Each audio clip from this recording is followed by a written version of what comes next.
He anchors the Weekend Update on Saturday Night Live, and he has recently quit the nasty habit of smoking. Norm MacDonald. Norm!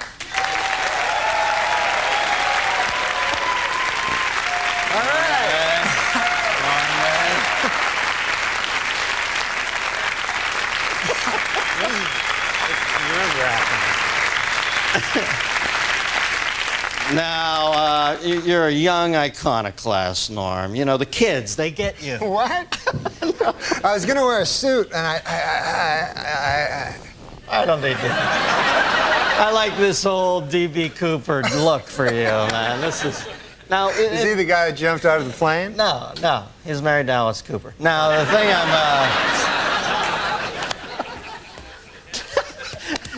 remember you wrote for my first talk show? Yeah, you gave me my first job. And I used to come in the room, and you and Drake Sather had no lights on. It was like some fucking Anton LaVey Satan cult in there. And you guys used to turn out the sickest jokes ever. And everybody was always smoking. Then I see you on Saturday Night Live during the opening credits. And one of the things I like about you is you're completely unfiltered on that show. You'll say anything. And I saw in the picture you had a cigarette in your mouth. I thought, this guy just doesn't give a shit. So I asked you to come on. I find out you pussed out on me and quit smoking. What is that all about? No, because it's bad for you.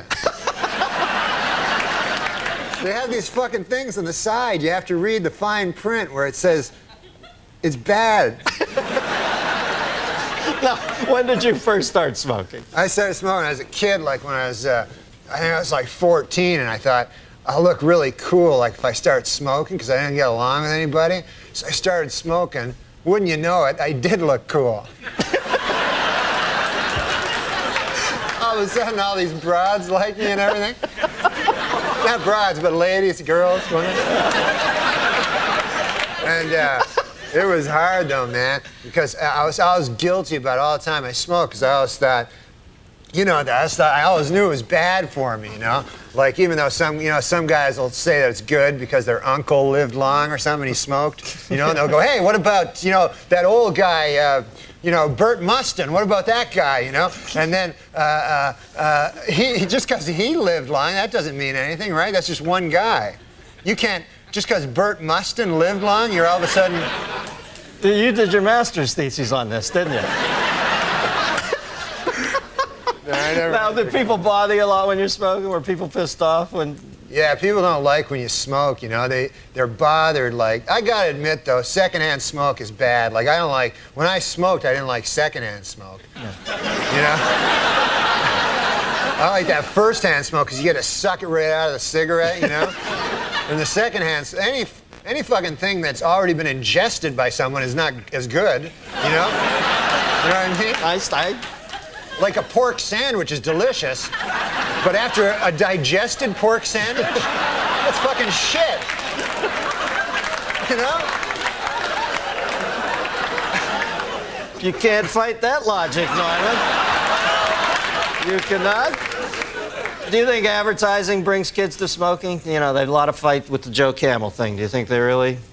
Yeah, definitely they got it. Because the thing is this. The advertisers, they got to go after kids because they're not going to get adults. Like, there's not going to be a 50-year-old guy going, hey, I should start smoking. That goddamn Camel. Look at him. They got to get little children. Joe Camel. Yeah. That's a frightening-looking beast. He looks like a cock. I read it. Yeah. I didn't make this up. And I know you don't mind first-hand cock, but... You don't know that. Don't say that. I know how this stuff happens, man. Because a buddy of mine worked on Saturday Night Live, and he said he was a fag once, as a joke. And then he said everybody comes up to him and saying, are you a fag? Gay man, I mean? Show about smoking. They thought you meant the British word for cigarette. All right. Exactly. Can I bum a fag? That's what they say in England. Where else? All right. The thing about Joe Camel looking like a cock, Dennis. Oh, yeah. I lost my train of thought. Thanks for bringing me back. Is this. This is what I've noticed. He doesn't even look like a fucking camel. He looks so much like a cock. Because you know how it's usually subliminal? Yeah. Where you have to find the cock, right? This character, you have to find the goddamn camel.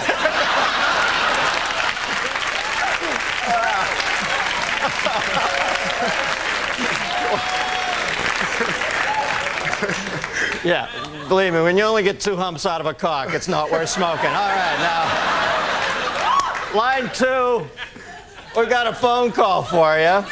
Although I can't believe they'd still be on the line after this departure. Line 2, we've got Beverly from Middletown, Ohio. Beverly? Yeah, hi, Dennis. Hi, Norm. Hi, you didn't know my name, I don't think. Yes, I did. I watched Saturday Night. Do you like it? Yeah. I liked it when Dennis was on it. Yeah, me too. I watch Dennis every Friday. Get out of here. You're great at that, man. You're great at this. You know why? Because you don't give a shit about Dennis. You know what I mean? It's like the best thing you can do. Whenever I'd go on, they'd go, what's it like following Chevy? And I like Chevy. He makes me laugh. I mean, what the fuck do I think about Chevy? I'm trying to make a living here. Right, you know what I mean? Yeah. When I see you, I know you're thinking the same thing. Like, screw Dennis. I'm killing. Okay.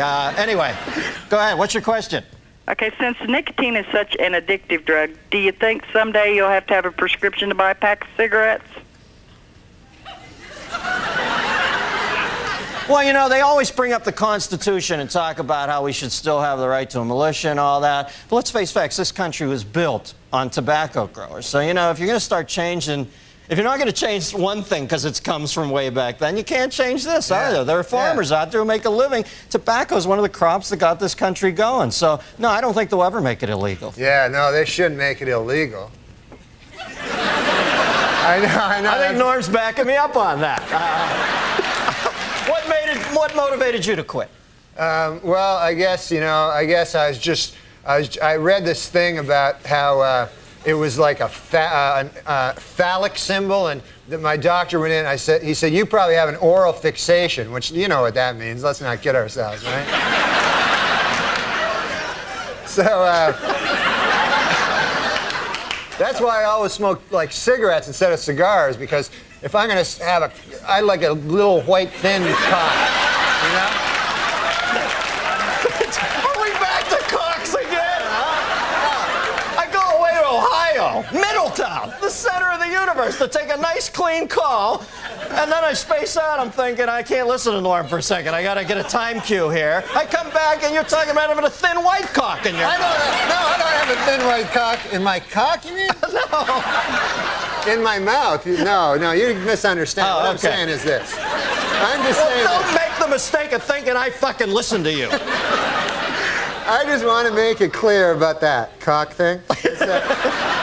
I was just saying, if I ever was gay, if they like suddenly made it mandatory or something, then I would choose the smallest cock, and I would like a guy that came fast. I don't know. I thought the subject was cock. No cocks is next week. I'm sorry. Does that answer your question? Yes, it does. Norm MacDonald, ladies and gentlemen.